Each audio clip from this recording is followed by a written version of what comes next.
Regardez la petite copine, j'ai trouvé. Un petit crapaud. Oh, oh, oh, oh, regardez, tu t'en vas pas. Attends, il y a le chien là. Attends, attends.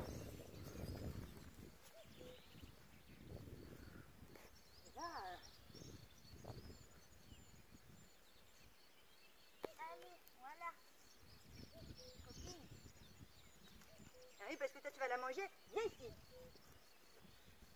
Et salut à tous les amis, je suis ravie de vous retrouver aujourd'hui dans cette nouvelle vidéo. J'espère que vous allez tous très très bien et que vous allez tous passer une agréable semaine. Sous ma vidéo où je parle de ma pizza sans gluten, là, il y en a un d'entre vous qui m'a demandé comment je faisais donc pour nettoyer ma cuisinière à bois, puisqu'on avait l'impression que ma plaque était nickel. Bon, alors je pense qu'en vidéo on avait l'impression que c'était nickel, mais là vous voyez qu'il y a quand même un petit peu des taches. De toute façon, quand on cuisine beaucoup avec sa cuisinière à bois, c'est quand même compliqué, hein, il y a du gras qui tombe, etc. Donc ça tâche. Et puis après, le problème, c'est qu'une fois qu'elle est lancée, quand vous avez du gras qui tombe dessus, comptez pas dessus pour enlever le gras tout de suite. Eh ben non. Donc le gras va brûler, etc. Donc c'est sûr qu'à nettoyer, c'est pas quand même quelque chose de simple, hein, contrairement aux gazinières classiques. Et j'ai découvert ce petit produit. Alors ça s'appelle la pierre blanche. Bon après, là je sais même pas si c'est une marque ou quoi, hein. Mais j'avais trouvé ça dans un magasin de bricolage et c'est à l'argile et franchement mais c'est juste super ce truc quoi, ça nettoie super bien, on peut nettoyer plein de choses avec et même là bon j'ai mis une tôle pour éviter que quand je cuisine beaucoup voilà quand ça trisse avec la cuisson que ça en fout de partout, il y a l'huile etc. Et bien voilà, au moins ça protège le mur. Et bien même ça, quand c'est gras, c'est toujours un petit peu compliqué à nettoyer. Mais là, avec ce produit-là, vous passez un coup, franchement, c'est vraiment super, quoi. Ça lave vraiment bien. Et donc, c'est vraiment un truc que voilà, je ne rechigne pas à mettre quelques euros dedans parce que vraiment, ça vaut le coup. Je vous retrouve le matin de bonne heure. J'ai la voix qui est encore un petit peu cassée et la tête dans le cul, mais j'en profite maintenant parce que comme j'ai des amis qui sont là, c'est un petit peu compliqué de filmer dans la journée, mais on est pas mal occupé, donc j'y pense pas forcément. Et donc je voulais vous montrer ce matin que les avancées un petit peu au niveau de la serre, des semis, etc. Et je suis super contente car au niveau de mes courgettes, vous savez, j'avais lancé des courgettes vraiment très tôt pour mon climat, hein, ça c'est clair. Mais comme je vous avais dit, c'était un test cette année et clairement, j'ai trop bien fait quoi. Parce qu'on a eu un mois d'avril exceptionnellement doux. Il a gelé, hein, mais franchement, comparé à ce que j'ai d'habitude chez moi, ça n'avait rien à voir. Et donc, comme quoi ça vaut le coup quand même, des fois, de tester un peu des choses, car cette année, presque je vais avoir des courgettes en même temps que ceux qui sont dans le sud. Incroyable, moi qui ai toujours un mois et demi de retard. Donc voilà, regardez, elle commence à arriver, donc voilà, ça fait plaisir. Bon, par contre, on voit qu'elle manque un petit peu d'azote, hein, mes courgettes. Donc c'est le compost que je fais moi-même, hein. Je pense que ça manque un petit peu d'azote, donc bon c'est pas grave, en ce moment je les arrose un petit peu à l'urine et je sais que l'année prochaine il faudra que j'enrichisse mon compost avec de la fiente de poule aussi, hein. Ici j'ai mes concombres, bon c'est toujours pas la folie le concombre, de toute façon le concombre chaque année je n'y arrive pas, je pense que ça manque de chaleur chez moi pour le faire, bref c'est pas grave, de toute façon j'en achèterai à gamme vert. La vert chez moi j'ai vu qu'ils en avaient des super jolis et clairement chez moi au marché ceux qui vendent des plants ils sont vraiment pas top. L'année dernière j'en ai acheté et franchement voilà quoi, je préfère les acheter à gamme vert, je trouve qu'ils repartent mieux etc que ceux qui le vendent sur le marché. Là c'était des graines qu'on m'avait envoyées et c'est de la alors Fessoade glaciale. Ce serait une salade. Et donc, voilà. J'ai réussi à la faire partir. L'année dernière, j'avais un peu galéré. Cette année, je réussis bien tous mes semis. Donc, je suis contente. Comparé à certains chez qui ça végète, etc. Moi, franchement, j'ai aucun problème cette année. Ça se passe super bien. Là, c'est des courgettes aussi qui sont en cours. Mes tomates, je suis super contente de mes tomates. Hein. Ça y est, je commence à avoir les premières fleurs qui commencent à se former. Et puis elles sont juste magnifiques, quoi. Regardez-moi ça, quoi. Elles sont juste trop belles cette année, je les ai trop bien réussies. Et franchement, depuis que je les fais dans des gros pots comme ça, elles sont vraiment plus jolies que quand on les fait dans des petits pots classiques, là, carrés. Donc voilà, je suis trop contente. Ça va envoyer du lourd au niveau tomates cette année. Pour vous dire à quel point chez moi il a fait doux cette année, c'est que j'ai déjà les premières fraises, quoi. Ce qui chez moi est impossible, et surtout en fait avec cette variété qu'il y a ici, parce que j'ai vraiment 3 variétés différentes sur tout le long de ma fraiserie là. Et celle-là, elle est vraiment précoce et j'arrive pas. Chaque année, il fait trop froid quand il y a les fleurs, même je les protège, ça le fait pas. J'avais jamais réussi à en avoir sauf à la 2e vague. Et là cette année, ben voilà, ça y est, première fraise, mais je suis trop heureuse. Non mais regardez-moi lui. Bah oui mon amour.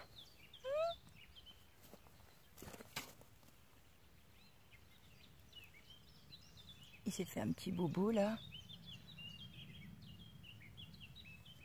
Et comme à chaque fois il se gratte, et ben ça fait au moins 1 mois qu'il a un bobo, ça veut pas cicatriser, quoi. Idéalement il faudrait que je lui mette une collerette, mais bon, ça voudrait dire qu'il faudrait que je le tienne enfermé à la maison, parce que lui il part tout le temps en vadrouille à droite à gauche et ça sera un peu compliqué quand même. Donc bon, je vais attendre de voir un petit peu, mais si vraiment ça se guérit pas, à un moment donné, je pense que j'aurai pas d'autre choix. Je suis passée à Gamme Vert et donc j'ai acheté des plants. Donc là, c'est un plant d'aubergine, et là cette année je teste donc l'aubergine greffée. Hop, on peut voir. Et donc je pense que c'est greffé sur de la tomate, parce que ça ressemble vraiment en dessous à de la tomate, quoi. Donc on va voir ce que ça va donner. J'ai hâte de voir un petit peu tout ça. Là aussi j'ai une autre courgette, un autre plant qui commence à être en fleurs. Et j'ai recommencé à repiquer pas mal de trucs comme les persils qu'il y avait. J'ai repiqué aussi mes tomates. Là j'ai acheté aussi donc des pieds d'aubergine, hein, eux non greffés, hein, c'est des classiques.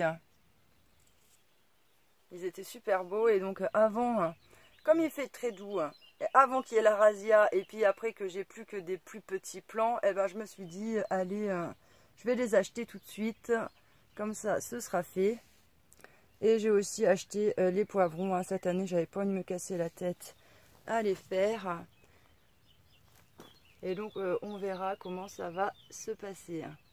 Là au côté semis, j'avais aussi voilà, tout ce qui est persil que j'ai repiqué à droite à gauche, plus 2-3 babioles, hein, voilà, qui traînaient.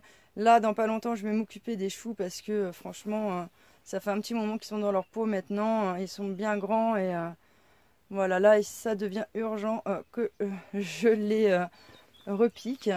Et au niveau des tomates, eh bien celle-là, je pense que c'est celle que je vais donner aux voisins, hein, parce que ils ont raté un peu leur semis. Donc voilà, les miens sont très beaux. Hein. Et ici, il m'en reste un encore pour en mettre dehors. Et puis au cas où il y a un souci, hein, que voilà, que je me fasse bouffer un pied par des campagnols, ou que sais-je d'autre, hein, tout est possible ici. Tout peut disparaître instantanément avec n'importe quelle bestiole. Donc voilà, au moins j'ai des plants de rab. Ah oui, aussi un truc que j'allais oublier de vous parler, c'est que j'ai aussi acheté un concombre greffé. Hein. Je suis partie sur le greffé parce que honnêtement ils en avaient plus des concombres que ceux que j'avais vus, mais que j'aurais dû les acheter à ce moment-là. Ils en avaient juste des magnifiques. Et puis quand je suis allée acheter là où j'ai acheté à ce moment-là les aubergines, etc.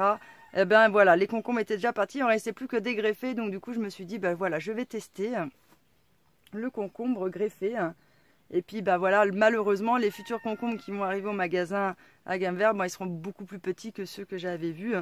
Et c'est là où je me dis quand même, j'ai bien fait d'acheter les aubergines tout de suite, parce que sinon ça aurait été pareil, quoi. Je pense d'ici quelques jours il va y avoir la razzia sur ces plants là, et le temps que les nouveaux arrivent, ils seront moins grands que ceux que j'ai achetés là maintenant. Hein. Donc bon, Et donc là, eh bien, c'est un pied de concombre que j'ai acheté, donc à gamme vert, et qui est greffé. Donc c'est pareil, je vais voir la différence bien avec les autres quand j'en aurai acheté. Parce que, comment vous dire, les miens sont toujours là, toujours au même stade. Et celui-là, c'est un des premiers que j'ai lancé en même temps que mes courgettes là-bas, et il est toujours... Voilà, bah je crois que... Franchement, regardez, il a un chouïa plus grand que les autres que j'ai lancés un petit peu plus tard. C'est vraiment pas la folie. Donc avant qu'il devienne comme celui-là de gamme vert, j'ai de la marge. En plus de ça, bah vous voyez, celui-là il va mourir. Comme je vous dis, en plus de ça, je galère, quoi. C'est pas le truc que je réussis le mieux. Mais aussi parce que bah, j'ai remarqué, le concombre, s'il y a trop d'eau, il aime pas. Et s'il n'y en a pas assez, il aime pas. C'est un peu capricieux quand même. Alors je pense que quand on a un climat qui est bien chaud, ça va. Mais quand on a un climat compliqué pour le concombre, ben ça le fait moins tout de suite. Cette semaine, sinon, vous constaterez que mon terrain, je l'ai tondu. Voilà. Et à un moment donné, il faut bien s'y atteler à la tâche. Et en plus de ça, ça tombait bien, j'avais besoin de paillage. Donc... voilà, je n'achète plus de paillage à l'extérieur. Le seul paillage que j'achète un petit peu ou que je troque, c'est histoire pour mes poules. Mais sinon, après, voilà, pour le potager, pour le pailler, j'ai assez avec ma tonte. Voilà, donc ça, c'est nickel. Là, bon, on va pas trop voir. Mais il me reste encore une partie sur le devant et sur le côté. Je dois avoir à peu près un quart de mon terrain encore à tondre. Mais bon, déjà j'ai la clenche de ma tondeuse qui m'a lâché. Il faut que je la répare. Et en plus de ça, là voilà, j'ai réussi à pailler tout le potager. Pour l'instant, j'ai pas besoin de tondre de plus. Donc voilà, ça attendra encore un petit peu. Mais voilà, il faudra que je finisse de tondre là-bas. Et après, de toute façon, chez moi, il va y avoir les grosses chaleurs qui vont arriver. L'herbe va commencer à moins pousser et donc j'aurai pas besoin de revenir dessus. Je me suis fait livrer aussi du bois. Donc ça, il va falloir que je m'occupe de le ranger et puis de le refendre, quoi. Parce que c'est pour ma cuisinière à bois. Et c'est des gros morceaux, quoi. Moi, ça rentrera jamais, tout ça. Non. Non, la copie, là, c'est vachement gros. Il faut que je le refende en deux, là. Donc, bon. Voilà, je vais faire ça. Je vais m'y mettre tranquillou chaque jour, un petit peu. Ou pas, quoi. Pas chaque jour, mais bon, voilà. Je vais faire ça comme d'habitude. À la cool, et ça va bien se passer. Mon bois, en plus de ça, je ne l'ai pas payé plus cher que les autres années. Donc ça, franchement, c'était cool. Je crois que j'ai payé 5 € en plus. Et je lui ai demandé si ça allait encore augmenter ou pas. En tout cas, lui m'a dit que pour les clients qui étaient habitués, qui commandaient chez lui depuis des années, et qu'en plus, moi, je ne vis pas très loin de son atelier, il m'a dit que non, ça ne bougerait pas significativement les prix. Voilà, que pour ses clients... il ferait en sorte de garder des prix raisonnables. Donc ça c'est cool. En ce moment, bien évidemment, je passe énormément de temps du coup au potager. Voilà, c'est normal, c'est la saison qui veut ça. Et je voulais donc vous en profiter aussi quand même pour vous expliquer, parce que je sais qu'il y en a ils vont entendre que je paille mon potager avec la tonte qui est verte en plus. Directement, je sais que chaque année, quand je le dis, chaque année ça fait un petit peu polémique, donc je prends un petit peu les devants, comme ça on évite tout souci. Parce que je sais que sur internet on vous dit qu'il ne faut pas pailler avec de la tonte verte parce que sinon ça fermente, blablabli, blablabla, il y a tout qui meurt en dessous, etc. Bon, moi ça va faire 4 ans là, que je fais du potager. Maintenant ça fait 4 ans que je paille avec de la tonte verte et ça fait 4 ans que je n'ai aucun problème, que tout sort, que tout lève, que tout roule, quoi. Mais par contre, c'est vrai que je ne mets pas 50 cm, je mets 10 cm. Et puis après, quand je vais retondre, au fur et à mesure, je vais rajouter 10 autres petits centimètres par-dessus, etc. Et comme ça, ça ne pose aucun souci. D'autant plus qu'après, c'est surtout la première couche, quoi. Quand on sort de l'hiver, que le sol a perdu son paillage et qu'il faut repailler. Je vais vous montrer là, par exemple... Ici, c'est ma parcelle de topinambour. J'ai remis directement de la tonte verte. Et il y avait déjà les topinambours qui commençaient à sortir. Bon, vous voyez que ça ne les empêche pas. Voilà. On voit d'ailleurs c'est tout bombé ma parcelle parce qu'elles sont toutes en train de percer en fin de compte le paillage. Et donc quand je tire en dessous, moi je sais pas si on verra bien à la caméra, mais on voit que c'est encore vert quoi. C'est que le dessus qui a séché et ça n'empêche pas mes petites plantes de lever. Et après, une fois que là, il y aura eu la première couche de paillage, après même si je viens mettre de la tonte, mes 10 cm de tonte au-dessus, ça va pas les chagriner puisqu'en fait, en dessous, la paille est sèche, quoi. Donc, voilà. Moi, je trouve que c'est quelque chose, ça se fait bien. Et donc, je vous conseille, à chaque fois quand vous entendez des choses sur Internet, je vous conseille généralement de tester par vous-même avant de voir.